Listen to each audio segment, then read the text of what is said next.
Israel Hamas युद्ध के बाद से गाजा की स्थिति बहुत खराब हो गई है। 10 महीनों में स्थिति इतनी बदतर हो गई है कि 20 लाख से ज्यादा लोग भूखमरी से पीड़ित हैं, कई लाख लोग विस्थापित हो चुके हैं। ऐसे में इजराइल की मंत्री ने गाजा वासियों की इस स्थिति पर बयान देते हुए इसे उचित और नैतिक बताया है। पिछले साल से मिडिल ईस्ट में इजराइल पर हमास ने अटैक किया था, जिसके बाद से दोनों में युद्ध चल रहा है। अक्टूबर से शुरू हुए इस जंग में गाजा और इजराइल में कई लोगों की मौत हो गई। गाजा की वर्तमान की स्थिति बहुत दयनीय है। वहां पर भुखमरी की स्थिति हो गई है और गाजा की इस स्थिति पर इजराइल के मंत्री के टिप्पणी से यूरोपीय संघ में आक्रोश का माहौल है।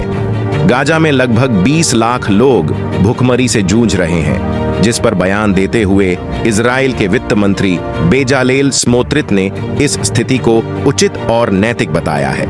इस हफ्ते में आयोजित किए गए एक सम्मेलन में स्मोत्रिच ने कहा कि बंधकों को आजाद कराने के लिए 2 मिलियन लोगों को भूखा मारना उचित और नैतिक है, लेकिन दुनिया में कोई भी हमें ऐसा करने की इजाजत नहीं देगा।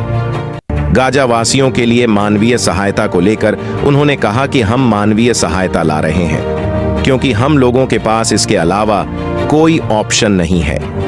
स्थिति की बात करते हुए स्मोत्रिच ने कहा कि हम इस समय एक ऐसी स्थिति में हैं जहां इस युद्ध को चलाने के लिए अंतर्राष्ट्रीय वैधता की जरूरत है।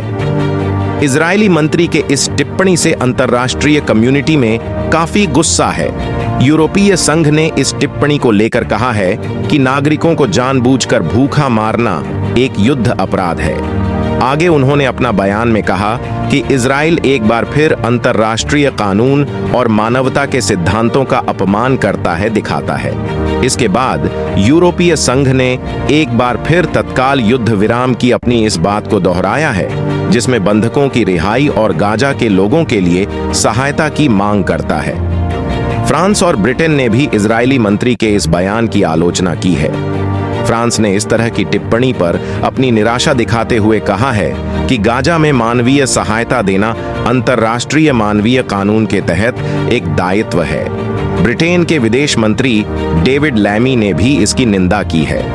पिछले साल यानी अक्टूबर 2023 में इजराइल और हमास में युद्ध छिड़ने के बाद गाजा की स्थिति में मानवीय स्थिति काफी गंभीर बनी हुई है।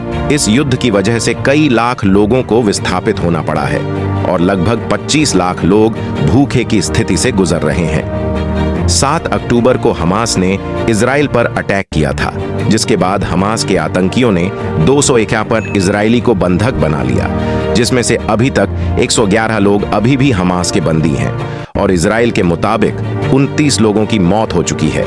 इन 10 महीनों में इजराइल में अब तक 1198 लोगों की मौत की खबर है। हमास के चलाए जा रहे स्वास्थ्य मंत्रालय के मुताबिक गाजा पर इजराइल के किए गए अटैक में लगभग 29,000 से ज्यादा लोगों की मौत हो चुकी है, लेकिन मंत्रालय ने स्पष्ट नहीं किया है कि इसमें से कितने आतंकी और कितने नागरिक हैं।